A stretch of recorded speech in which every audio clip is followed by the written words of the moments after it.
तो नाज़रीन, कश्मीर न्यूज़ में अब वक्त हो गया है हमारी खुसूसी पेशकश डुगर खबरा का।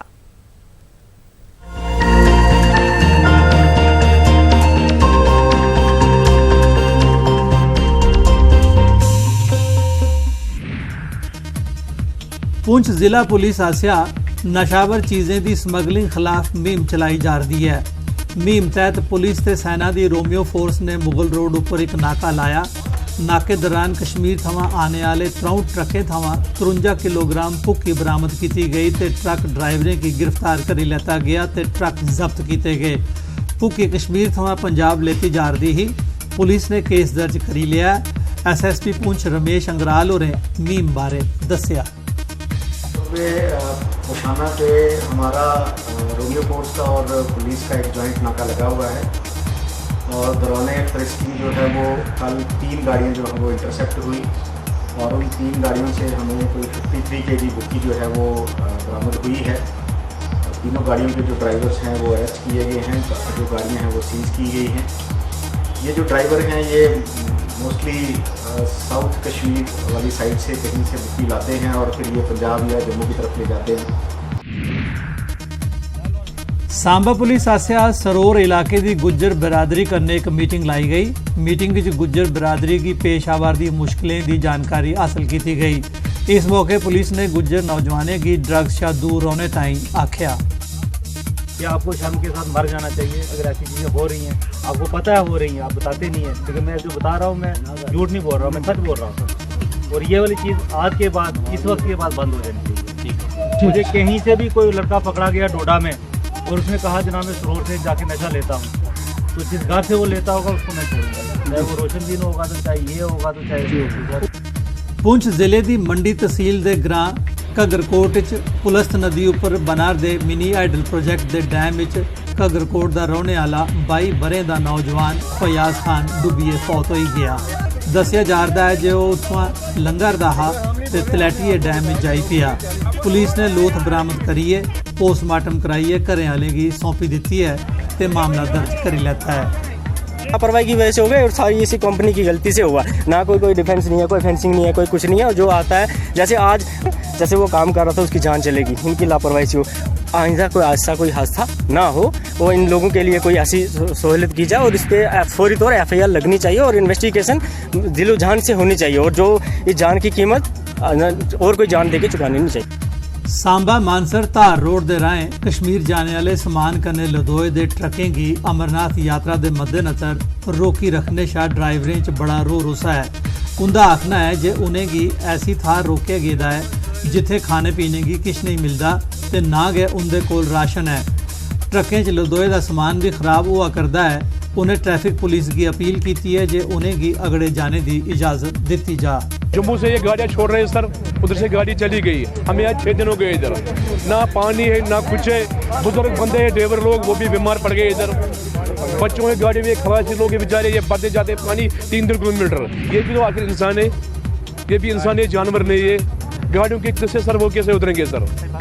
आप ऐसा करो सर, अगर यात्रा भी सही बात है वो भी जानी है आपको, मगर ऐसा कुछ जरूर रखो डिस्प्लिन हमारे लिए से, या हमें बोलो मत आओ इधर, फिर हम उधर ही बैठेंगे घर में। हमको इधर 6 दिन उधर बैठे हुए हैं, हमारे को पानी नहीं है, कुछ नहीं है और कोई ठीक और भी गाड़ी खर्चा नहीं है, पैसा नहीं है। सांबा जिले के नड ब्लॉक के पहाड़ी ग्रां भरतगढ़ बदनाई की जाने वाली सड़क का काम 10 बरे पहले प्रधानमंत्री ग्राम सड़क योजना तहत शुरू तो हुआ हा, लेकिन अजे तोड़ी ये पूरा नहीं हो सकिया। लोगों की मेद ही जे सड़क बनी जाने करी उनकी मुश्किल दूर हो जांगन, लेकिन ना तो सड़क बनी ते ना गए उनकी मुश्किल दूर होईयां। परेशानी ये है भी हूँ बरसात आई अगों, बरसात आई चले तो हूँ जो हूँ कम चुकन तो सारा रुड़ी जाना, रोड खड़ोनी थोड़ी लोगों ही उड़ती है, ये चक्कर है। तो आने जाने की गड्डी ने आउन नहीं देनी, बंद किया भी गड्डी नहीं आउन देनी। तो आने जाने हूँ जिन्हें 5-7 किलोमीटर जाना पैदल, जे जनानियां बच्चे निक्के बच्चे जिन्हें स्कूल जाते नहीं। रोड बड़ा मुश्किल होता, कपड़े भी गंदे होते रोज ने। असें जाने की जल्दी कोला जल्दी रोड बने है, बड़ी कंडीशन खराब है। अखनूर सैक्टर बनने वाले इलाके परगवाल मुंजी की फसल राने का मौका है, लेकिन किसाने की खेतरें की बत्तर देने ताईं मुनासिब मिकदार नहरें राहें पानी नहीं थोआ करता। इस करी किसान परेशान हैं। ਉਹ ਮੰਗ ਕਰਾ ਕਰਦੇ ਹਨ ਜੇ ਨਹਿਰ 'ਚ ਮੁਨਾਸਬ ਮਕਦਾਰ 'ਚ ਪਾਣੀ ਛੋੜਿਆ ਜਾ ਤਾਂ ਜੇ ਉਹ ਫਸਲ ਰਾਈ ਸਕਣ। इस बारी गर्मी ने मतलब इन्नी हद मकाई दी कि मतलब बरखा का कोई नाम निशान नहीं अजे तक। साढ़े नहर के जेह्ड़े मतलब नहर बिच मतलब पानी बड़ा घट है। अस मतलब धान लगाने कोशिश करने पर उस वगैरह पुज्ज नहीं सके।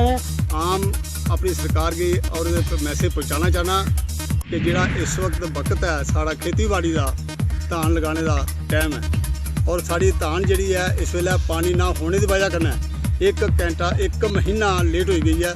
ना तो बारिश है और गर्मी इतनी है कि जो लोग फसल लगा देना वो लू का कन्नै जी कमजोर पौंदी जा रही है। सारी एक अपील है गवर्नर साहब अगे कि जिहड़ियां स्कीमां लॉन्च हुई ना वो सारियां जिमीदार तक पहुँचाई जान, इलाका परगवाल तक पहुँचाई जान, बार्डर लोकें तक पहुँचाई जान। पुंछ दे राजा सुखदेव सिंह जिला अस्पताल विच आज़मी ने अज ताईं टीके लाने की मुहिम चलाई गई। इस दे अलावा अज करने की जाने वाले आज़मीन की पोलियो की दवा भी पिलाई गई। तोआईं मेंढर ते सुरनकोट के सब डिस्ट्रिक्ट अस्पताल विच भी आज़मी ने अज की टीके लाए गए। टीके लाने की मुहिम बारे राजा सुखदेव सिंह जिला अस्पताल मेडिकल सुपरिंटेंडेंट डॉक्टर शमी भट्टी होरें दस्सिया। जो हमारे डिस्ट्रिक्ट पुंछ के हाजी साहिबान जो हज करने के लिए जा रहे हैं इनके लिए हम लोगों ने जो वैक्सीन लाई थी वो हमने यहाँ पे मंडी में और पुंछ का जो हाजी थे हाजी साहिबान उनके लिए हम लोगों ने यहीं पे उनका बंदोबस्त किया हुआ डिस्ट्रिक्ट हॉस्पिटल पुंछ में ही। तो जो मेंढर की और सुरनकोट के हाजी साहिबान हैं उनके लिए हम लोगों ने वैक्सीन उनकी ब्लॉक्स में भेज दी है, वो वहाँ से लगेगी। और इसके लिए हम लोगों को ये 3 वैक्सीन देनी पड़ती हैं। पोलियो के ड्रॉप्स देने पड़ते हैं और साथ में इन्फ्लुएंजा की वैक्सीन होती है और निमोकोकल वैक्सीन होती है। तो हम लोग निमोकोकल वैक्सीन कठुआ के बख-बख संगठने आसिया पुरानी दिल्ली के ओस काजी च होई दी घटना खिलाफ प्रदर्शन किया गया। दिल्ली 3 जून की राती एक मामूली घटना ने सांप्रदायिक रंग ले लिया हा ते एक मंदिर उपर हमला किया गया हा। प्रदर्शन करने वाले कसूरवारों के खिलाफ सख्त कार्रवाई करने की मांग की। होने के नाते अज सारे साढ़े जिन्ने हिंदू भरा ने सारे अलग अलग संगठने तो अज साढ़े जी परसों जी राती होश खास जोड़ा डरे का समाज जोड़ा अपने आप की बड़ा आदे अल्पसंख्यक है डरे दे इस देश सानू खतरा है तो जोड़े डर वाली हरकत उन्हें उस दिन राती उत्थे की है अस उसकी कड़े शब्द निंदा नहीं करांगे। रजौरी टाउन की हाईवे कन्ने जोड़ने ताईं 6 महीने थमां बनार दे हिल मिल्टन ब्रिज का काम पूरा नहीं हो सकिया है। इस करी हज़ारां लोकें की परेशानी का सामना करने पवारदा है। इस पुल के बनी जाने उपर आम लोकें विद्यार्थियों दफ्तर जाने वाले मुलाजमें की फायदा पुजग। लोकें की मांग है जे इस काम की तौले शा तौले पूरा किया जा। बिल्कुल नहीं बनाया जा रहा। 6 महीने हो गए ते पुल बना नहीं करना तो मैं पूछना चाहना सरकार की क्यों नहीं बना रहे तुम कि एक एक्सीडेंट तो हो ही जाता हो। बिल्कुल ही इतनी बुरी हालत है और ये पुल जरा बनाना बड़ा ही जरूरी है। सैकड़ों गड्डियां रोज आंदियां उसका काम जो स्टार्ट किया गया लेकिन इतना सुस्त काम हो रहा है कि आज 6 महीने हो चुके हैं। गड्डियां बड़ी मुश्किलों से पास हो रही हैं। एक्सीडेंट से 2-3 हो चुके हैं। आज जो रोड की ये हालत है कि मोटरसाइकिल स्कूटर के बच्चे जो हैं वो लेके तो गुजरते हैं किसी तरह।